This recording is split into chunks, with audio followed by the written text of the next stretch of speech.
विद्यार्थी मित्रांनो, आपण तृतीयक आर्थिक क्रिया पाहतोय. यामध्ये आपण पाहिलं की यामध्ये कोणत्याही प्रकारचं उत्पादन घेतलं जात नाही, तर यामध्ये फक्त सेवा पुरवण्याचं कार्य केलं जातं आणि त्याच्या बदल्यामध्ये मोबदला घेतला जातो. या तृतीयक क्रियेचं वर्गीकरण आपण तक्त्याद्वारे पाहिलं आणि त्याच्यानंतर आपण एक तृतीयक आर्थिक क्रिया पाहिली आणि ती म्हणजे वाहतुकीची. यामध्ये आपण वाहतुकीचे वेगवेगळे प्रकार आणि त्या वाहतुकीचे फायदे तोटे पाहिलेले आहेत. यानंतर आपल्याला दुसरी तृतीयक आर्थिक क्रिया पाहायची आहे आणि ती आहे व्यापाराची. आता ही आर्थिक क्रिया पाहण्यापूर्वी आपल्याला पान क्रमांक 59 वरती करून पहा असं म्हटलेलं आहे आणि त्यासाठी खालील अ, आ, ई या परिस्थिती विचारात घ्या व त्याखालील प्रश्नांची उत्तरे लिहा असं म्हटलेलं आहे. तर या ठिकाणी 3 वेगवेगळ्या परिस्थिती ज्या आहेत, या 3 वेगवेगळ्या परिस्थिती आपल्याला या ठिकाणी दिलेल्या आहेत आणि त्या काय आहेत बघा. तर अ आहे, क आणि ख हे 2 देश आहेत. क हा देश 200 मजुरांना कामावर ठेवून 500 टन गव्हाचे उत्पादन करतो, तर ख हा देश 300 मजुरांना कामावर ठेवून 1000 टन गव्हाचे उत्पादन करतो. नंतर आ परिस्थिती आहे, ग 300 किलोग्रॅम चहाचे उत्पादन घेतो आणि म 500 किलोग्रॅम कॉफीचे उत्पादन घेतो. ग हा देश कॉफीचे उत्पादन घेत नाही आणि म हा देश चहाचे उत्पादन घेत नाही. नंतर तिसरी परिस्थिती आहे, च ह्या देशात जल अभियांत्रिकी आणि कृषी क्षेत्रात कौशल्य आहेत, तर छ या देशाचे मेट्रो निर्मितीमध्ये कौशल्य आहे. अशा प्रकारच्या 3 इथं वेगवेगळ्या परिस्थिती दिलेल्या आहेत आणि या परिस्थितीवर आधारित आपल्याला एकूण 6 प्रश्न विचारलेले आहेत. ते आपण प्रश्न पाहूया आणि त्या प्रश्नांची उत्तरं देण्याचा आपण प्रयत्न करूया. पहिला प्रश्न विचारलेला आहे, असारख्या परिस्थितीत क आणि ख या 2 देशादरम्यान व्यापार होईल का? तर आता याचं उत्तर काय सांगता येईल बाबा बघा. तर असारख्या परिस्थितीमध्ये क आणि ख हे दोन्ही गहू उत्पादक देश आहेत, त्यामुळे त्यांच्यामध्ये व्यापार होणार नाही. पण जर उत्पादन आणि स्थानिक मागणीमध्ये त्या 2 देशांच्या जर फरक पडला तर त्यामध्ये व्यापार होऊ शकतो किंवा व्यापार होईल. सद्यस्थितीत त्यांच्यामध्ये व्यापार होणार नाही, कारण एकाच पिकाचं हे दोन्ही देश उत्पादन घेतात. मात्र जरी एका पिकाचं उत्पादन घेत असले तरी समजा एखाद्या देशामध्ये उत्पादन कमी झालं आणि मागणी वाढली तर मात्र त्या 2 देशामध्ये व्यापार जो आहे तो व्यापार होऊ शकतो. असा हा पहिला प्रश्न. नंतर दुसरा प्रश्न आहे, आसारख्या परिस्थितीत ग आणि म या 2 देशादरम्यान व्यापार होईल का? आता आसारख्या परिस्थितीमध्ये जर आपण बघितलं तर ग गव्हाचे, तर म हा देश आहे तो कॉफीचे उत्पादन घेतो.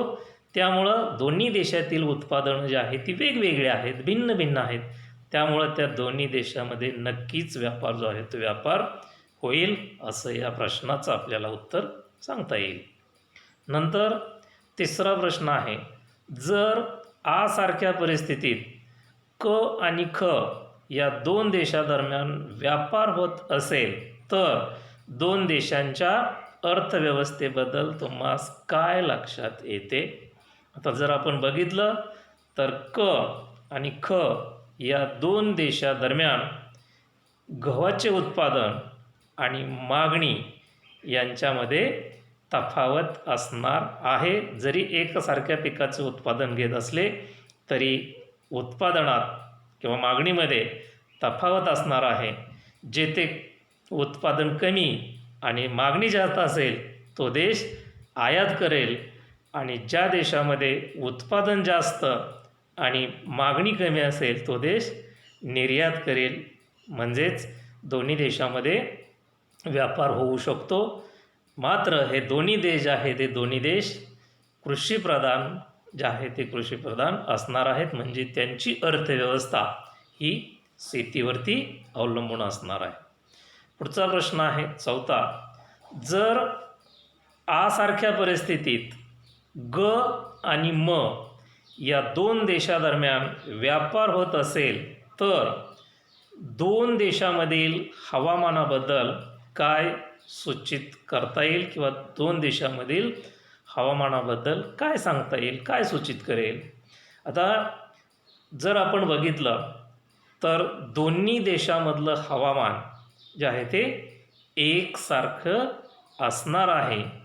कारण तेथे चहा आणि कॉफी ही एकाच हवामानाची आवश्यकता असणारी पिकं जी आहे ती पिकं घेतली जातात आणि त्यामुळं या ठिकाणी भरपूर पर्जन्य, पर्वतीय भाग, तीव्र उतार, पाण्याचा निचरा होणारी मृदा अशा प्रकारचं हवामान आहे. म्हणजेच या ठिकाणचं जे हवामान आहे हे हवामान चहा आणि कॉफी या दोन्ही पिकांसाठी आवश्यक आहे किंवा या हवामानामध्ये हे एकसारखं दोन्ही ठिकाणी असल्यामुळे ही पिकं त्या ठिकाणी येऊ शकतात.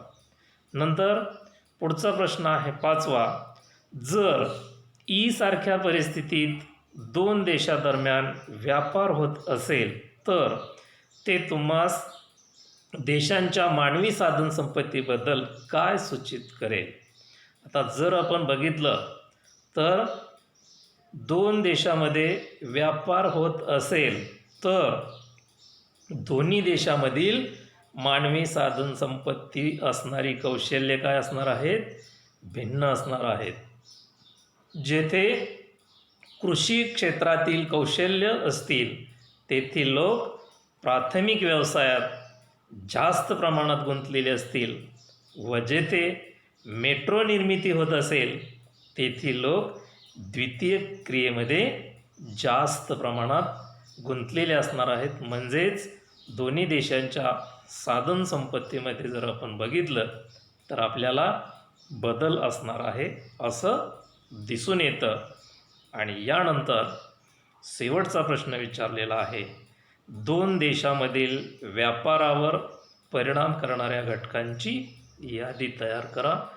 म्हणजे कोणत्याही दोन देशामध्ये जो व्यापार होतो त्या व्यापारावरती आपल्याला माहीत आहे अनेक घटक परिणाम करतात आणि त्यामध्ये कोणत्या घटकांचा समावेश होतो ते पहा. तर प्राकृतिक रचना आहे, हवामान आहे, मृदा आहे, वनस्पती आहे, वाहतूक आहे, त्याचप्रमाणे दोन्ही देशामध्ये असलेल्या संस्कृती आहेत, सांस्कृतिक घटक आहेत, लोकसंख्येचं वितरण आहे, वाहतूक सुविधा आहे, शासकीय धोरणं आहेत, जकातीचं प्रमाण आहे दोन देशामधलं, त्याचप्रमाणे जाहिराती आहेत, देशादेशांमधील संबंध आहेत. अशा अनेक घटकांचा परिणाम जो आहे हा परिणाम व्यापारावरती होत असलेला आपल्याला दिसून येतो. अशा प्रकारे या ठिकाणी आपल्याला 3 परिस्थिती दिलेल्या आहेत आणि त्या 3 परिस्थितीवरून 6 प्रश्न विचारलेले आहेत. आपण या 6 प्रश्नांची उत्तरं देण्याचा प्रयत्न केलेला आहे. तर यानंतर आपल्याला व्यापाराविषयी काय सांगता येईल बघा. तर सुरुवातीला व्यापार म्हणजे काय? तर व्यापार म्हणजे 2 किंवा अधिक देशामधील वस्तू आणि सेवांची ऐच्छिक देवाणघेवाण होय. म्हणजे व्यापारामध्ये फक्त वस्तूंचाच समावेश होतो असं नाही, तर सेवांचा समावेश होतो असं नाही, तर व्यापारामध्ये वस्तूंचाही समावेश होतो आणि सेवांचाही समावेश होतो. आणि ज्या वेळेस वस्तू किंवा सेवांची 2 देशामध्ये देवाणघेवाण होते त्याच वेळेस व्यापार जो आहे तो व्यापार होत असलेला आपल्याला दिसून येतो. आणि आदिम समाजाकडून केला जाणारा वस्तू विनिमय जो आहे हा व्यापाराचा सुरुवातीचा प्रकार असलेला आपल्याला दिसून येतो. कारण आपण प्राचीन काळी बघितलं तर व्यापार जो आहे हा आजच्यासारखा मूल्याच्या स्वरूपात होत नाही. तर पूर्वी जो आहे जसं आपण आज पैशामध्ये देवाणघेवाण करतो, तर पूर्वी एका वस्तूच्या मोबदल्यात दुसरी वस्तू जी आहे ती दिली जायचे. असा प्रकारचा पूर्वीचा व्यापार जो आहे तो व्यापार होता, त्याला वस्तू विनिमय पद्धत असे म्हटलं जातं. नंतर हळूहळू व्यापाराच्या स्वरूपामध्ये बदल होत गेलं आणि आज जर आपण बघितलं तर त्या वस्तूला मूल्य ठरवलं जातं. मग ते प्रत्येक देशाचं वेगवेगळं आहे. रुपया आहे, डॉलर आहे, रुबल आहे, तर यामध्ये त्याचं मूल्य केलं जातं. पण पूर्वी वस्तूच्या मोबदल्यामध्ये वस्तूच दिली जायची आणि म्हणून त्यावेळेचा जो व्यापार आहे तो वस्तू विनिमय पद्धतीचा होता. फक्त वस्तूचीच त्यामध्ये देवाणघेवाण होत असायची. आज जर आपण बघितली तर आज जे आहे वस्तू आणि सेवा या दोन्हीचाही व्यापार होत असलेला आपल्याला दिसून येतो. फक्त त्याचा मोबदल्याचं स्वरूप जे आहे ते मोबदल्याचं स्वरूप बदललेलं आहे. द्विराष्ट्रीय किंवा बहुराष्ट्रीय व्यापार जे आहेत हे आंतरराष्ट्रीय व्यापाराचे प्रमुख प्रकार असलेले आपल्याला दिसून येतात. द्विराष्ट्रीय म्हणजे फक्त दोन देशादरम्यान होणारा व्यापार, त्याला द्विराष्ट्रीय म्हणायचं. आणि बहुराष्ट्रीय म्हणजे दोनपेक्षा जास्त देशांमध्ये जी देवाणघेवाण होते वस्तूंची किंवा सेवांची आणि जो व्यापार होतो त्याला बहुराष्ट्रीय व्यापार असं म्हणायचं. असे हे आंतरराष्ट्रीय व्यापाराचे हे दोन प्रकार आहेत, द्विराष्ट्रीय आणि बहुराष्ट्रीय. तर व्यापार जो आहे हा व्यापार आंतरदेशीय होऊ शकतो. आणि विशेषमध्ये सुरुवातीला व्यापाराची सुरुवात कुठून होते तर आंतरदेशीय व्यापारातून होते. व्यापारावर अनेक घटकांचा परिणाम जो आहे तो परिणाम झालेला आपल्याला दिसून येतो. आंतरराष्ट्रीय व्यापार हा मानवी संसाधने आणि उत्पादनातील विशेषत्वाचा परिणाम आहे. म्हणजे आंतरराष्ट्रीय व्यापारामध्ये जर आपण बघितलं तर यामध्ये मानवी संसाधनं जी आहेत ही मानवी संसाधनं महत्त्वाची आहेत. त्याचप्रमाणे उत्पादन जे आहे हे उत्पादन देखील महत्त्वाचं आहे. जर उत्पादनामध्ये तफावत निर्माण झाली तरच वस्तूंची किंवा सेवांची देवाणघेवाण होते आणि व्यापार जो आहे तो व्यापार साकारला जातो. आता व्यापारामध्ये जर आपण बघितले तर व्यापारातील भागीदारांना जर परस्पर फायदा होऊ शकत असेल तरच व्यापार होऊ शकतो. म्हणजे जो व्यापार आहे वस्तूंचा असेल, सेवांचा असेल, जे देवाणघेवाण असेल, तर हा व्यापारामध्ये जर दोन व्यक्तीमध्ये किंवा दोन भागीदारामध्ये जर फायदा होत असेल तरच व्यापार होतो. जर त्यामध्ये तोटा होत असेल तर व्यापार होत नाही. त्याचप्रमाणे जेव्हा दोन्ही देशामध्ये उत्पादन घेण्यापेक्षा एकाच ठिकाणी उत्पादन करण्याचा तौलनिक फायदा लक्षात आल्यावर देखील दोन देशादरम्यान व्यापार होऊ शकतो. म्हणजे समजा जर दोन्ही देशामध्ये एकसारखं एकाच प्रकारच्या एकाच वस्तूचं जर उत्पादन एकसारखं झालं तर व्यापार होणार नाही. एकाच देशामध्ये जर उत्पादन झालं आणि दुसऱ्या देशामध्ये जर त्याला मागणी आली दुसऱ्या देशाकडून तर त्या ठिकाणी दोन देशामध्ये व्यापार होऊ शकतो. आता जर आपण बघितलं तर व्यापाराचा हा जो भाग आहे हा भाग आपण म्हणतो की ही अर्थशास्त्राची बाब आहे. पण हा जर भाग आपण बघितला तर याचं मूळ जे आहे मूळ भूगोलात असलेलं आपल्याला दिसून येतं. आणि हे मूळ कसं आहे हे आपल्याला याचा पुढचा भाग जो आहे व्यापारावर परिणाम करणाऱ्या घटकाचा त्यामध्ये आपल्याला पाहायचा आहे. याच्यानंतर आपण पुढचा जो भाग आहे तो पुढचा भाग नंतर पाहूया. आपण इथंच थांबूया.